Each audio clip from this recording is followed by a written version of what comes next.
ব্যবসা বাণিজ্যের বিশ্লেষণ নিয়ে ডিবিসি নিউজের নিয়মিত আয়োজন ইসলামী ব্যাংক তালিখাতায় স্বাগত জানাচ্ছি আমি হিমাদ্রি রাহা।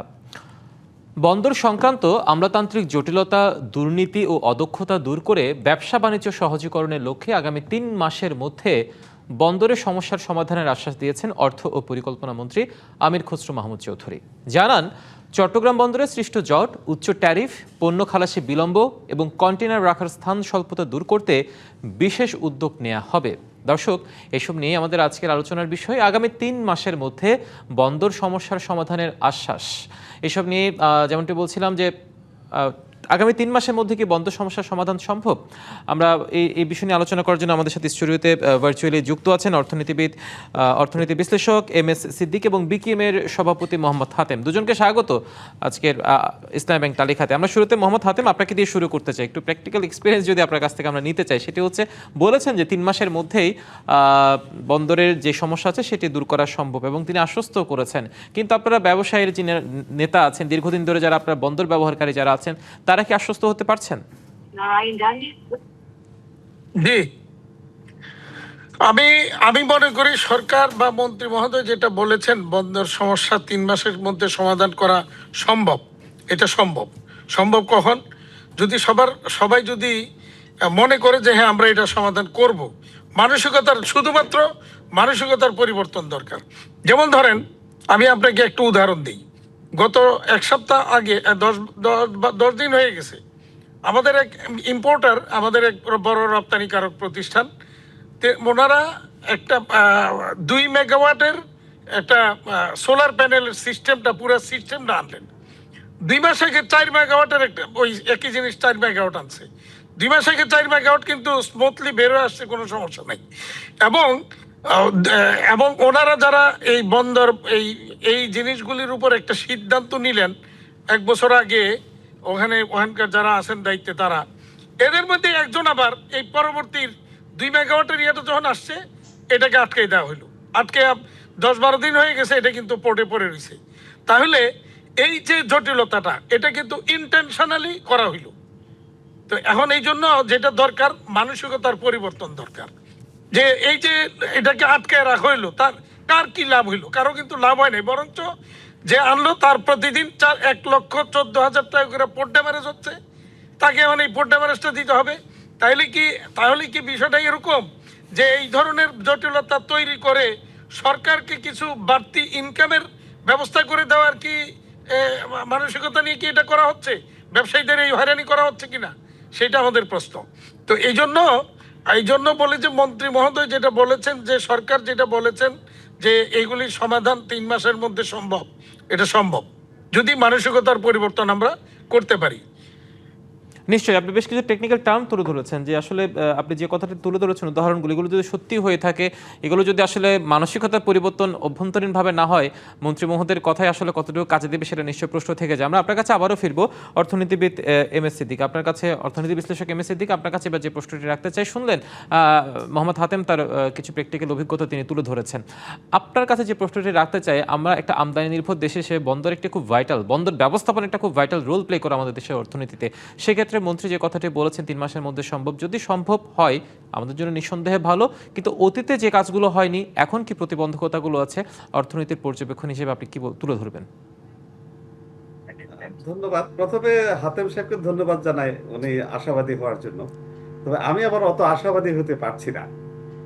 আপনার বিগত দিনের যে সমস্যাগুলো ছিল, সে সমস্যাগুলো আপনার প্রশ্ন অনুযায়ী সেটা হচ্ছে যে ডিলে হচ্ছে, পোর্টে স্পেসের অভাব, জটিলতা। এখানে একটা জিনিস বলে রাখা ভালো, পোর্ট মানে কিন্তু পোর্টে অনেকগুলো স্টেক, পোর্ট ম্যানেজমেন্ট একটা ব্যাপার আছে, অ্যাক্ট আছে, স্পেস কমের জন্য প্রাইভেট তার মানে কি শিপিং কোম্পানিগুলো আছে, অনেকগুলো সংগঠনের সমন্বয়ের প্রয়োজন। এই সমন্বয় করাটার জন্য প্রথমে যে বাধাটা আমি মনে করি সেটা মানসিকতার বাধা। আমরা জটিলতা, আমাদের দেশের ম্যানেজমেন্ট যারা করেন তারা জটিলতা পছন্দ করেন, তাদের সুবিধা হয়, দুর্নীতি করার একটা সুযোগ হয়। আর দ্বিতীয় হচ্ছে যে আমরা ব্যাপারটা বুঝতেই চাই না। যেমন ধরেন NBR বা কাস্টমসের মাথায় চিন্তা হচ্ছে যে রেভিনিউ বাড়াতে হবে, আর কিছু কিছু ডিপার্টমেন্ট আছে তারা ভাবে যে ব্যবসায়ীরা শুধু ট্যাক্স ফাঁকি দেয় আর দুর্নীতি করে, ওদেরকে আটকাতে হবে। এই আটকাতে যে ইকোনমি অ্যাক্টিভিটিস বন্ধ হয়ে যাচ্ছে, এই জিনিসটা কিন্তু ওনারা চিন্তা করেন না। তার মানে কি? তার মানে দাঁড়াচ্ছে যে হাতেম সাহেবের ওই কথাকে আবার রিপিট করে বলতে হয় যে ওনাদের মানসিক পরিবর্তন দরকার, ওনাদের একটা পজিটিভ চিন্তা করতে হবে যে আমরা এটা পরিবর্তন করব। আর এটার সাথে সাথে দুই একটা তথ্য যদি আমি আলোচনা করি, স্পেস বাড়ানোর জন্য যদি প্রাইভেট কন্টেইনার পোর্ট ডিপো করা হয়, একটা ডিপো করতে মিনিমাম 5 বছর লাগবে। আর আপনি কাস্টমসের জটিলতা যদি কমিয়ে দ্রুত খালাস করতে চান, কাস্টমসের আইনটাকে ওভারহোলিং করতে হবে, টোটালি রিনোভেট করতে হবে। এইটা করার জন্য 3 মাসে একটা ড্রাফট করাই ডিফিকাল্ট হয়ে যাবে বাংলাদেশ সরকারের জন্য। আমাদের দেশে আইন পরিবর্তনের যে প্রসেস, এই প্রসেসটা অনেক জটিল। আর আন্তর্জাতিক শিপিং কোম্পানিগুলোর সাথে সমন্বয় করা, এই ব্যাপারে তো আপনারা জানেন যে আমাদের যে রুলস রেগুলেশন গুলো আছে এই ব্যাপারে বিদেশি কোম্পানিগুলো খুব খুশি নয়। তা আমাদের এটা আন্তর্জাতিক মানের নয়, আমাদের সিস্টেমটা আন্তর্জাতিক মেরিটাইম যে অ্যাসোসিয়েশন বা তাদের যে শিপিং কোম্পানিগুলো আছে তাদের সাথে অ্যালাইন না। যেমন কিছুদিন আগে আপনি দেখেছেন যে আমাদের পোর্ট অপারেশনটা বিদেশি কোম্পানিকে ম্যানেজমেন্ট করতে দেওয়ার ব্যাপারে যে একটা জাতীয় আন্দোলন শুরু হয়ে গেল। আমরা আমরা এটা বুঝতেই চাচ্ছি না। আমাদের ধারণা আমাদের দেশের সিকিউরিটি আর থাকবে না, আমাদের দেশের পোর্টের মালিকানা চলে যাবে বিদেশিদের হাতে। কিন্তু এখানে যেটা প্রয়োজন সেটা হচ্ছে ইন্ট্রিগেশন। কারণ হচ্ছে যে এখন যদি একজন গার্মেন্টস আমেরিকান একজন বায়ার গার্মেন্টস ইম্পোর্ট করতে চায়, সে শিপিং কোম্পানিকে দায়িত্ব দিয়ে দেয়। শিপিং কোম্পানি তার কন্টেইনার নিয়ে গার্মেন্টস কোম্পানির ওয়্যার হাউসে যে সেগুলো স্টাফিং করবে। সেই কন্টেইনারটা সে ঢাকা থেকে চিটং পোর্টে রওনা হবে। প্রতিটা স্টেজে যিনি বায়ার, আমেরিকান বায়ার, উনি এটার স্ট্যাটাস জানবেন। এবং এটা যখন পোর্টে আসবে এবং ঠিক সময় মতো, কোনো সময় নষ্ট হবে না, এটা যে ইন্টিগ্রেটেড সিস্টেম থাকে, সেটা জাহাজে উঠে যাবে। জাহাজে উঠে যাওয়ার পরে একটা মেসেজ যাবে। এই যে আপডেটেড থাকা, এই আপডেটেড থাকার কারণে আমেরিকান বায়ার অতিরিক্ত স্টক তার ওয়্যার হাউসে রাখতে হবে না। তারা স্বল্প পরিমাণ, কারণ পরের কনসাইনমেন্টটা কখন তাদের ওয়্যার হাউসে যাবে সেটা তারা জানতে পারবে। এই যে ইন্টিগ্রেশনটা, এটা আমাদের দেশে যে বর্তমান যে আইন কানুন প্রসিডিউর আছে, এই প্রসিডিউরে এটা করা সম্ভব নয়। সুতরাং আমাদেরকে টোটাল সিস্টেমটাকে ওভারহোলিং করতে হবে, গ্লোবাল সিস্টেমের সাথে ইন্টিগ্রেটেড করতে হবে। তারপরে আমাদের যে কাস্টমস পদ্ধতি টোটালি চেঞ্জ করতে হবে। যেমন উইদাউট ইনস্পেকশন ইম্পোর্ট এবং এক্সপোর্ট পারমিশন দিতে হবে। এটার জন্য আবার আমাদেরকে প্রাইভেট সেক্টরকেও রেডি হতে হবে, তাদের ক্যাপাসিটি বিল্ড আপ করতে হবে, তাদের কিছু ডকুমেন্ট ইনস্পেকশনের জন্য প্রয়োজনীয় ওপেন আপ করতে হবে। আমরা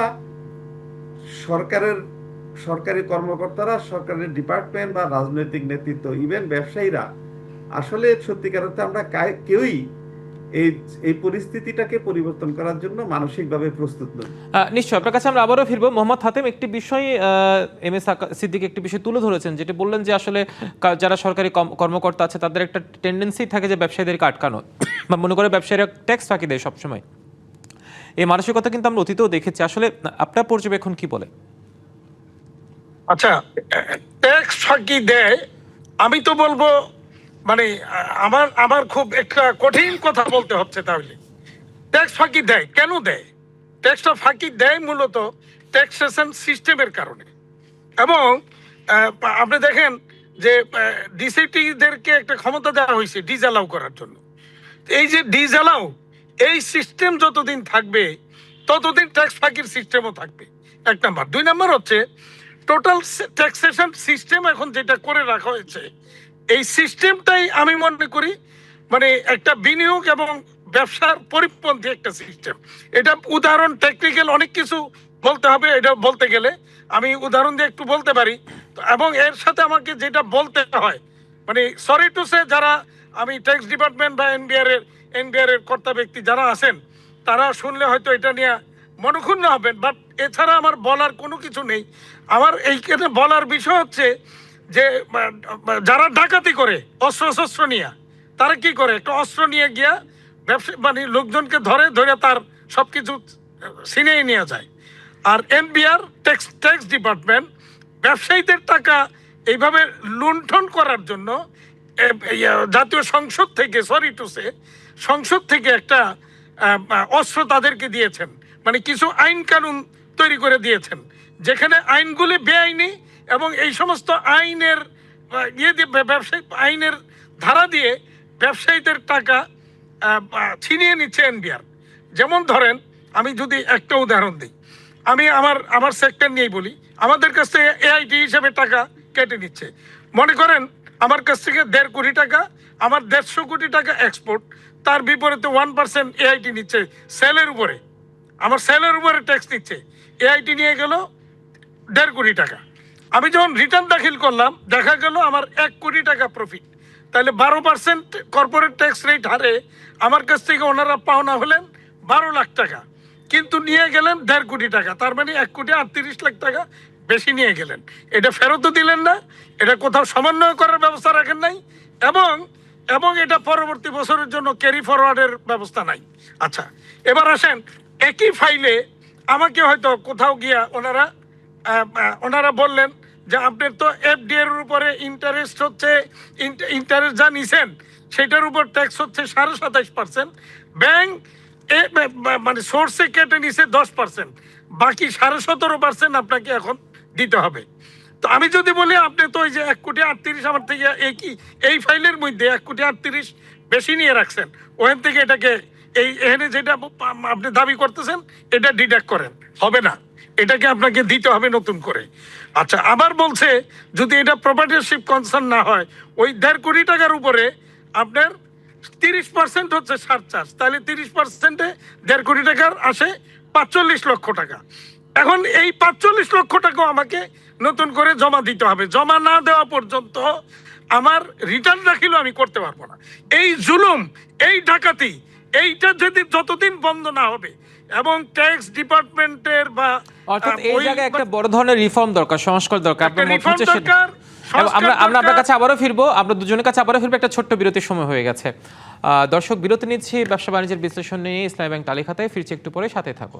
আবারও স্বাগত জানাচ্ছি ব্যবসা বাণিজ্যের বিশ্লেষণ নিয়ে ডিবিসি নিউজের নিয়মিত আয়োজন ইসলামী ব্যাংক তালিকা খাতায়। বিরতির পর অর্থনীতি বিশ্লেষক এম এস আকাশ আপনাকে দিয়ে আমরা শুরু করতে চাই। বিরতির আগে যেমনটি অনেক বেশ কিছু কথা তুলে ধরেছেন মোহাম্মদ হাফেজ, আমরা সেদিক থেকে বেরিয়ে একটু অন্যভাবে যদি বিবেচনা করতে চাই, আমরা দেখি যে আমাদের দেশে রাজনৈতিক পট পরিবর্তনের সাথে সাথে অর্থনীতির গতি প্রকৃতিও পরিবর্তিত হয়। সেই নিরিখে বন্দরের যে সমস্যার সমাধানের কথা বলা হচ্ছে, সেটি কিভাবে দীর্ঘমেয়াদে সমাধান করা সম্ভব? হ্যাঁ, অর্থনীতিবিদ এম এস সিদ্দিক আপনাকে আমরা প্রশ্নটা করেছি, এম এস সিদ্দিক আপনাকে প্রশ্নটা করেছি। আচ্ছা, ধন্যবাদ। আসলে রাজনৈতিক পরিবর্তনের পরে রাজনৈতিক দলগুলো, বিশেষ করে তাদের যে শ্রমিক সংগঠনগুলো আছে, তারা খুব অ্যাক্টিভ হয়। তবে আমরা দেখেছি যে বন্দরের কোনো পরিবর্তন হলে সেই বিরোধিতাটা আসলে রাজনৈতিক দলগুলোর শ্রমিক সংগঠন থেকেই হয়।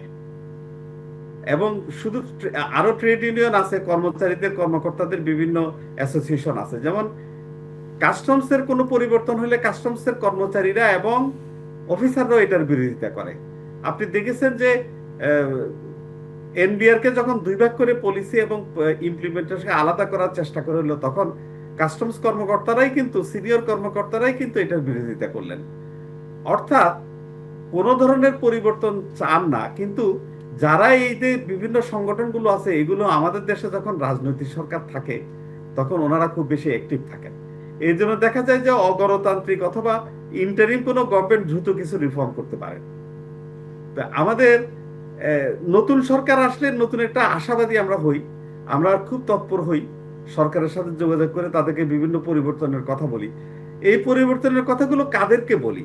যাদেরকে বলি তারা কিন্তু অলরেডি জানেন এবং তারা নিজেরাই একসময় এই দাবি দেওয়াগুলো করেছেন। ফর এক্সাম্পল, যিনি অর্থমন্ত্রী, উনি চিটং চেম্বার অফ কমার্সের প্রেসিডেন্ট ছিলেন। এখন যিনি বাণিজ্য মন্ত্রী, উনি একটা ট্রেড অ্যাসোসিয়েশনের প্রেসিডেন্ট ছিলেন। এখন যিনি একজন গভর্নর সেন্ট্রাল ব্যাংকে, উনিও একজন বিজনেস লিডার। এখন আপনি বলেন, আমরা কারো কাছে কি দাবি দেওয়া প্রেজেন্ট করার দরকার আছে? যারা সিদ্ধান্ত নেবেন তারা নিজেরাই একসময় এই ট্রেড বডিগুলোতে ছিল এবং তারা কিন্তু ইনস এন্ড আউট সবকিছু জানে, অর্থাৎ তাদের সদিচ্ছা হলে চাইলেই সম্ভব। আপনি থাকুন আমাদের সাথে। মোহাম্মদ হাতেম, আপনার কাছে আমরা একই প্রশ্ন রাখতে চাই। যেখানে রাজনৈতিক পট পরিবর্তনের সাথে সাথে আমাদের অর্থনৈতিক গতি প্রকৃতিও পরিবর্তন হয়, সেখানে বন্দর কেন্দ্রিক যে অর্থনীতি, সেটি কিভাবে দীর্ঘমেয়াদে সমাধান করা সম্ভব বলে মনে করছেন? টেকসই হবে, কি হবে? কারিগরি ত্রুটির কারণে হয়তো আমরা মোহাম্মদ হাতেমকে পাচ্ছি না। হ্যাঁ, আমরা এমএস সিদ্দিককে আপনাকে দিয়ে আবার আমরা সবশেষ প্রশ্নটা রাখতে চাই, সেটি হচ্ছে সেক্ষেত্রে আপনি যেটা বললেন যে ট্রেড বডিতে তারাও ছিলেন, এখন যিনি অর্থমন্ত্রী আছেন এর আগে বাংলাদেশ ব্যাংকের গভর্নর তিনি নিজেও একজন ব্যবসায়ী আছে, এখন যিনি আছেন সেটিও বলছেন, কিন্তু সেক্ষেত্রে আসলে মৌলিক পার্থক্যটা কোন জায়গায়? মানসিকতাই, নাকি সদিচ্ছায়, নাকি বন্দর কেন্দ্রিক যে শ্রমিক ভিত্তিক যে রাজনীতিগুলো আছে সেগুলো অন্তরায়? প্রথমত হালকা হালকা ভাষায় বলতে গেলে যে লঙ্কায় যায় সেই রাবণ। আসলে আমাদের এইসব নেতারা যখন রাজনৈতিক চেয়ারে বসেন তখন তখন ওনারা রাজনৈতিক অভিজ্ঞতা বা অ্যাডমিনিস্ট্রেটিভ অভিজ্ঞতা থাকে না, ওনারা অনেক বেশি আমলা নির্ভর হয়ে যান। দেখা যায় যে সচিবরা যে কথাটা বলেন at the end of the day সেটাই ওনারা ব্রিফ নিয়ে ওইটাই বিশ্বাস করতে শুরু করেন। দ্বিতীয় হচ্ছে এইসব নেতাদের সাথে কথা বলে যেটা বুঝতে পারলাম যে ওনারা মনে করেন যে বলতে যত সহজ ইমপ্লিমেন্ট করতে তত তত সহজ নয়। কিন্তু অসম্ভব তো নয়। বাংলাদেশ তো পৃথিবীতে অন্য কোনো গ্রহের কোনো দেশ নয়। পৃথিবীর অন্যান্য দেশে যদি এই সিস্টেমগুলো পরিবর্তন করা যায়, রিফর্ম করা যায়, আমদানি সহজীকরণ করা যায়, রপ্তানি তাহলে সেক্ষেত্রে আমাদের এখানে কোনো কেন করা যাবে না? কেন? কারণ আমাদের তো আলাদা কোনো দেশ নয়, যে সব তো প্রসেস তো একই। অসংখ্য ধন্যবাদ এমএস সিদ্দিক আমাদের সাথে যুক্ত হওয়ার জন্য। সে সাথে মোহাম্মদ হাতেম তিনিও ছিলেন, তাকেও আমরা ধন্যবাদ জানাই আমাদের সাথে যুক্ত হওয়ার জন্য। দর্শক, ব্যবসা বাণিজ্য বিশ্লেষণী ডিবিসি নিউজের নিয়মিত আয়োজন ইসলাম ব্যাংক তালিকা আজ এ পর্যন্ত। সঙ্গে থাকুন।